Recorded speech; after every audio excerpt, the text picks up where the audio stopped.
Welcome to Las Vegas, college football fans. Big Ten Media Day is set to kick off today in Sin City. The three-day event will see Illinois, Indiana, Maryland, Nebraska, Ohio State, and Rutgers all step up to the mic.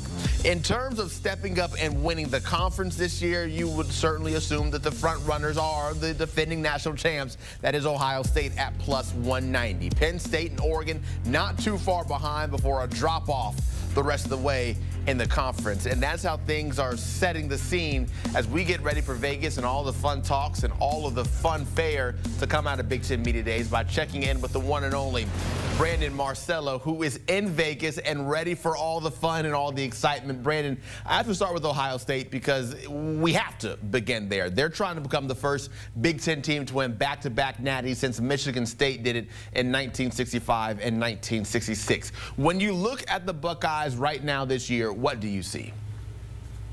I see a team that's still loaded. They lead the nation alongside Alabama with the highest blue chip ratio according to 24/7 Sports' model. So they're the most talented roster in the country. But the big question, of course, everybody's been wondering is, what are they going to do at quarterback? What Julian's saying, are they going to be able to be a team that's going to be as potent offensively as it was last year? Of course, Jeremiah Smith returns at receiver. We know what he's capable of and will be in the Heisman conversation throughout the season. But also they got to figure some things out at running back. The good news is they've got some good pieces along the offensive line coming back.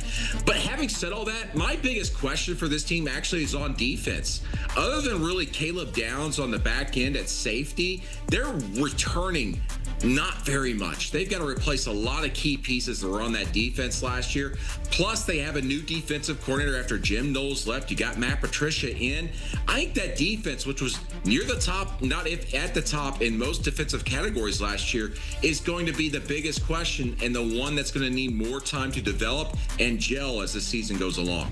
Yeah, it will be an interesting ride to see if Ohio State can go all the way and run it back. Certainly will not be easy to do because they have a lot of teams just in the conference trying to make a little bit of noise, like the noise that Indiana made last year, making it to the CFP, going 11-2 on the year, when in comparison, they had just 9 wins total from 2021 to 2023. Is it up from here for Curt Cignetti in year 2?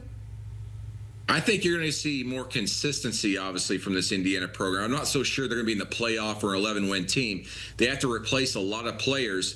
They were transfer portal heavy last year. They will be again once again this year. Remember, Curt Cignetti's kind of taking a Moneyball approach with all this. He's looking for production from the transfer portal, not necessarily players that were at power programs.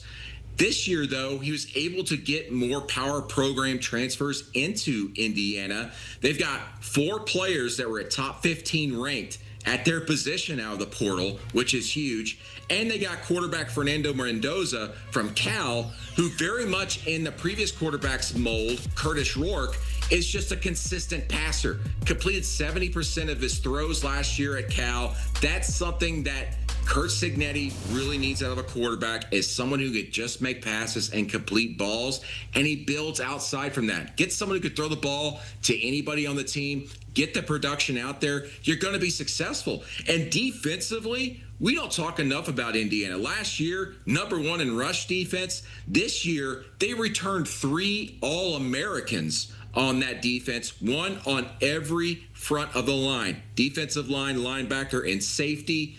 They're going to be pretty good this year. 11-win good, college football playoff good. I don't know, but I think a lot of people are going to be shocked to see Indiana maybe be an 8-9 win team once again. Hopefully they'll at least be good enough for us to get some good sound bites from Cignetti, at least today, because we know he certainly likes to talk a little bit here and there. Next team, I still have a hard time personally getting over what Matt Rhule did to my Panthers in the NFL. But now in college, he has Nebraska coming off a winning season at 7-6. They were even ranked for a very brief time. But how does the rebuild continue there? They need to get over that hump once again. They need to get to the 8 or 9 win kind of hold there.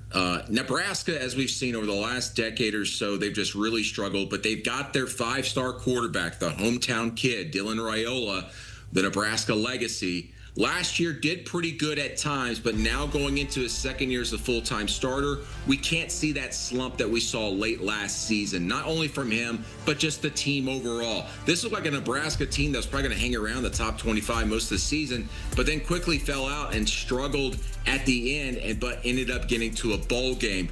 We need more consistency out of them. They've got the depth now that Matt Rhule requires to be successful. He's been successful in college football everywhere he's been, and he's followed a very similar blueprint at Temple and at Baylor, but it's a little bit more slow there at Nebraska, and for good reason. It's a different era in college football, the transfer portal, NIL, but also Nebraska was in the dumps when he got there. He's finally got his roster together this year.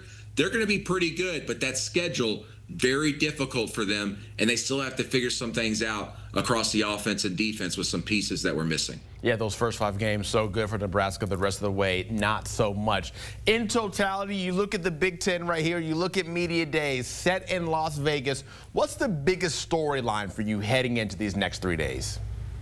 Well, Big Ten is really holding the pocketbook, but also like the trophy in college football this year. They lead the nation. They are the conference everybody wants to be. They have the power. And right now they're standing on an island, really with the hold of, we want this college football playoff format with 4 automatic qualifiers. Whereas everybody else in college football is like, we're not so certain. Will the Big Ten end up getting their way? They've got the power in a lot of ways, and you could argue is the strongest conference on the field. So I'm interested to see how the coaches, but also the commissioner reacts throughout this week of where they stand with their position with the playoff, but also just their stranglehold on the sport after winning back-to-back national championships, and more importantly, shutting out the SEC, which has not been in the national championship game in back-to-back years and for the first time in 20 years. Things can always change, Brandon. Things can always change, and we will see how it comes up later on this fall. Brandon Marcello, thank you so much. Enjoy Las Vegas and everything to come out of Big Ten Media Days. I know we will check in with you, and we will always stay checked in with the Big Ten, because coming up very soon, August 30th, Big Time Football returns to CBS streaming on Paramount Plus. You know, Saturday 3:30 is that window to catch the game, to see the crew from all across the country, wherever they're stopping every week.